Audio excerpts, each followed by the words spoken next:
and Jacob Barnett. Are you guys excited? Yeah! All righty. I'm here to tell you why you guys should forget everything you know right now. So, first thing you guys need to know. So, suppose you guys are all doing your homework. Okay? You know, it's something you have to do. And you're doing great on your homework, you're getting great grades, and you're getting fabulous prizes such as, you know, Benjamins and all this great stuff.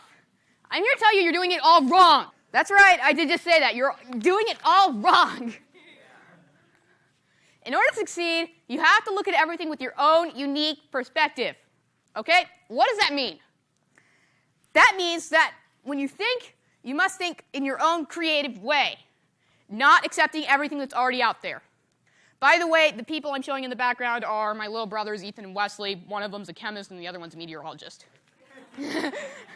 So your perspective might be the only way you can see art or history or music or whatever. So let me show you one of the ways in which I can see math. So, for example, that's 32, and the rotations represent addition, subtraction, division, multiplication, etc. So today, my main reason I'm coming out here is to do some quantum mechanics, okay? So today what we're going to do is we're going to do the Schrodinger equation, split it into a time-dependent and a time-independent component, and we're going to solve it for the boundary conditions of a lattice and a particle in a box. So let's get to work. So I have some lecture notes, which I'd like you guys to pass out. I'm going to split them into 2 rows, so if I can have some people come up and get these. No, wait.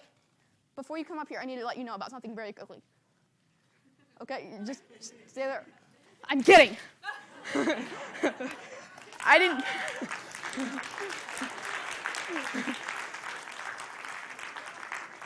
I did not come here to frighten you all with quantum mechanics. Not yet.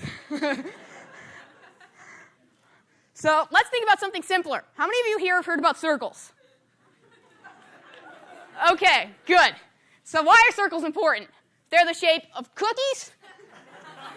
They're the shape of skateboard wheels, and most importantly, they're the shape of the thing that turns on your Xbox 360. So, what do we know from school about circles? We know pi r squared, we know they're round. Do we know anything else? Not really.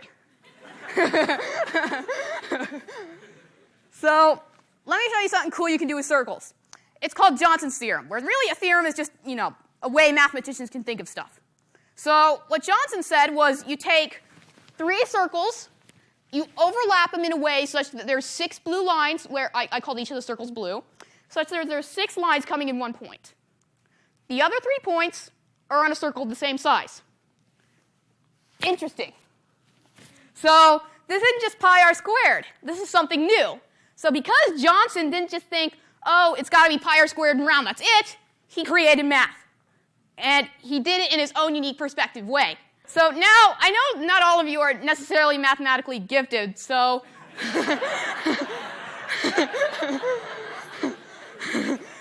so let's move on to some more interesting stuff.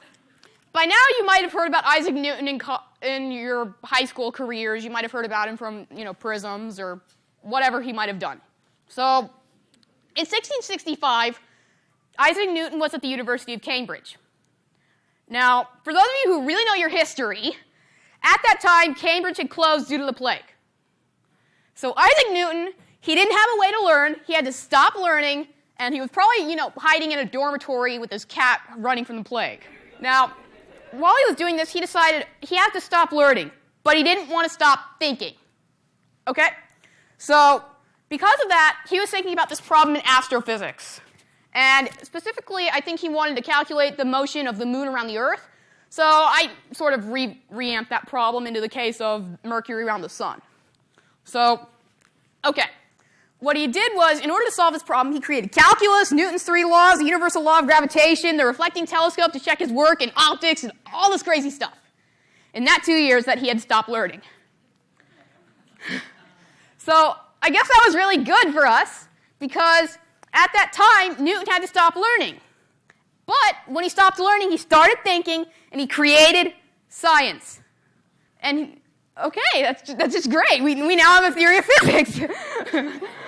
So, okay, he could have probably been some top scholar. He could have had a 4.0 GPA. He could have been on the dean's list. He could have had his professors proud. But he wouldn't have created anything if he didn't stop learning.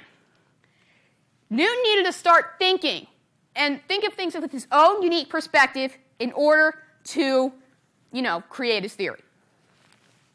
So now let me formally introduce myself, because I did not do that at the beginning of the talk. So about 11 years ago, I was diagnosed with this thing called autism. What that meant was I was focusing in things in such extreme detail that it seemed like I wasn't thinking at all.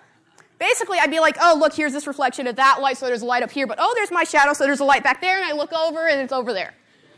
Okay. Okay, so because of that, people thought I would never learn because it just looked like I was just staring into the open. It looked like I wasn't doing anything at all. So people told me I would never learn, I'd never think, I'd never talk, I'd never tie my shoes, which, okay, they might have had a point on, I'm wearing sandals. So,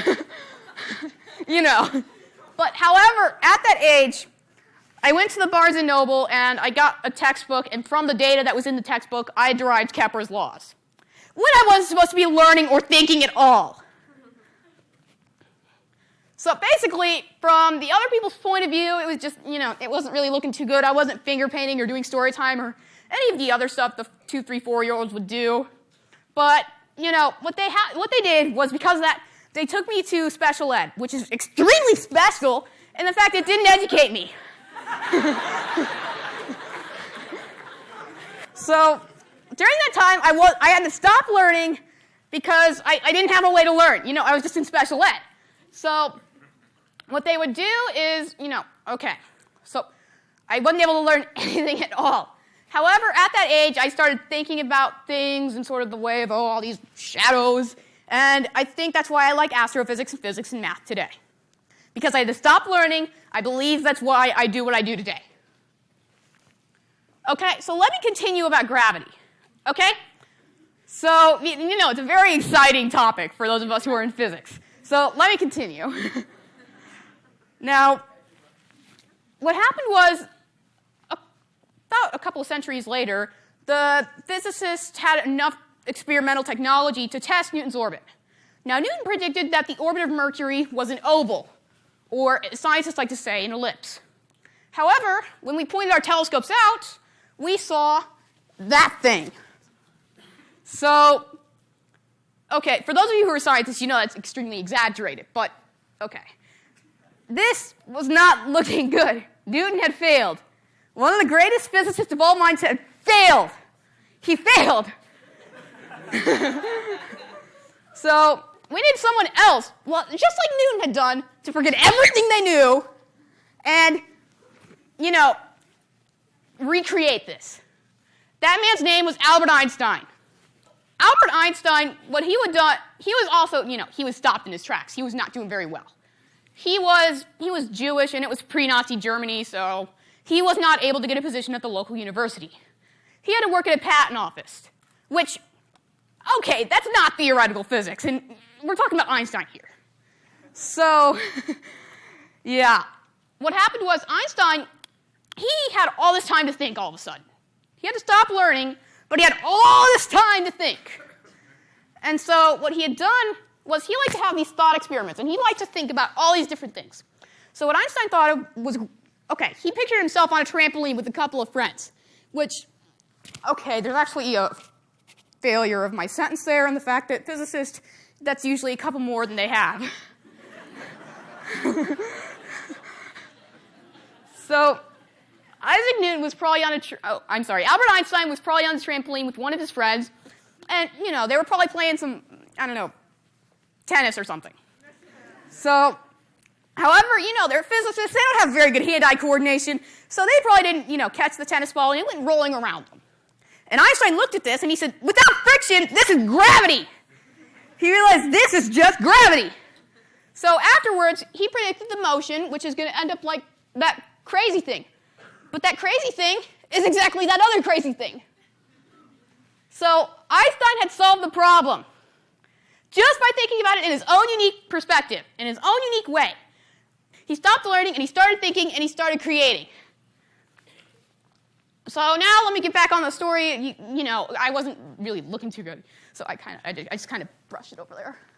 So about 3 years ago, there was a calculus class I wanted to sit in the back of, so I decided in order to sit in the back of this, I am going to learn algebra, trigonometry, all the other middle school stuff, all the high school math, and first-year undergrad calculus in 2 weeks, so I can sit in the back of this class.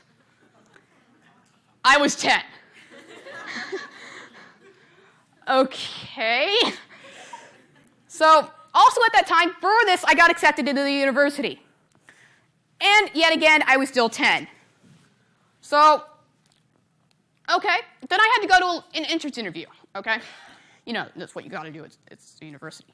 So, I had to go to this entrance interview, and because of parking, I had all these coins, and, you know, I dropped them all over the guy's office, making him think I had no common sense, and he pretty much held me back for a semester. So I also had to stop learning at that time. Okay, what did I do? Did I stop learning and just, you know, start playing video games and stuff? No! I started thinking about shapes. And I was thinking about the specific problem in astrophysics that I was really interested in at that time, which I still kind of am. Now, what I did was, over the next 2 weeks, I started thinking about these shapes, I started thinking about this problem, and after a while, I had solved it. So I had solved this problem in astrophysics, which basically it's similar to, you know, what's happening with Einstein and Newton right now. I'm not going to tell you the exact problem due to the fact that I have not published it yet. When my paper gets published, you may figure out about it. For those of you who read scientific papers. Okay, so I thought about all these problems, and, you know, I only had a 500 sheet thing of paper from Offsmax, and since I was thinking of all these multidimensional things, it filled them up really quickly. So then I moved on to whiteboards, because I was out of paper. But the whiteboard, it also filled up pretty quickly, you know. So then I moved on to my parents' windows. After that, I just got getting chased down by all this Windex and stuff, and, you know, my equations would get erased by these horrible Windex creators, but... So, because of that, after about a month or so, my parents realized I wasn't going out to the park and I was just drawing these weird shapes on the windows. And basically, I was trying to disprove myself. You know, I didn't want to end like Newton. I did not want to, you know, be proven 100 years down the road, disproved. So, what I did was I was going on the windows, I was trying to disprove myself, but to no avail. After that, my parents, you know, they figured I should be on the park, so they called some guy up at Princeton, and they told him to disprove what I was doing. Unfortunately, that wasn't the case, and he said I was on the right track, so not going to the park.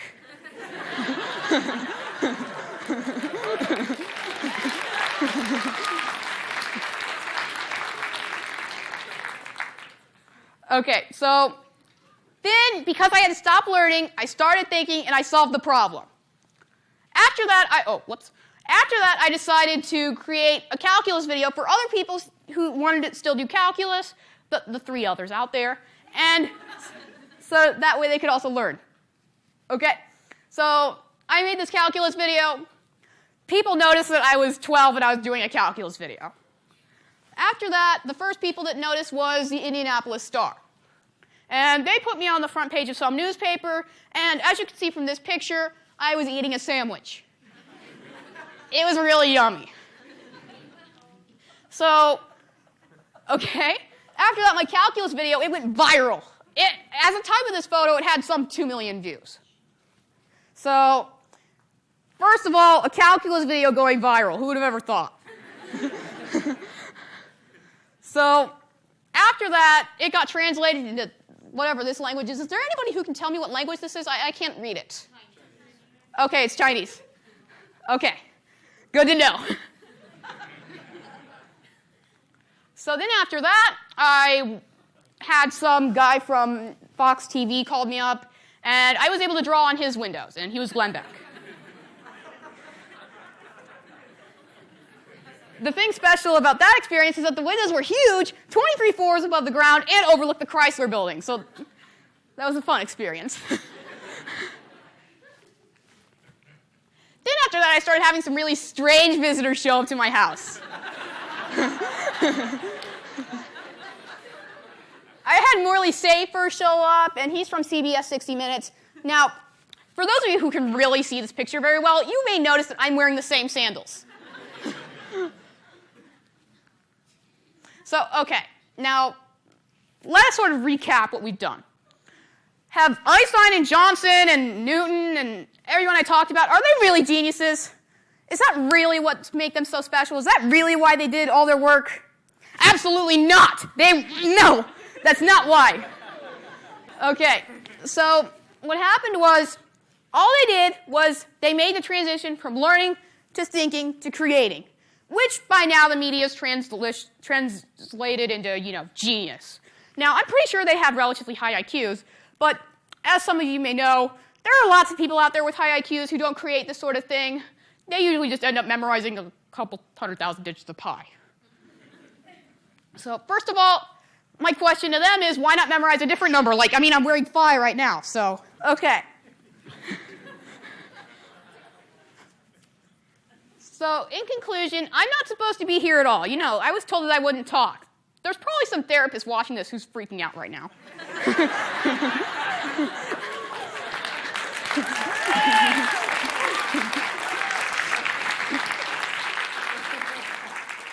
Okay, I'm not supposed to be talking, I'm not supposed to be learning, but because I made that transition from learning to thinking to creating, I am here today. And I'm talking to some 400 to 800 people in New York. Okay, now, what do I want you guys to get out of this speech? Okay, what I want you guys to do is, for the next 24 hours, I know you guys may have school or whatnot, even though it's a Saturday. For the next 24 hours, don't learn anything. You are not allowed to learn anything for the next 24 hours. Yes.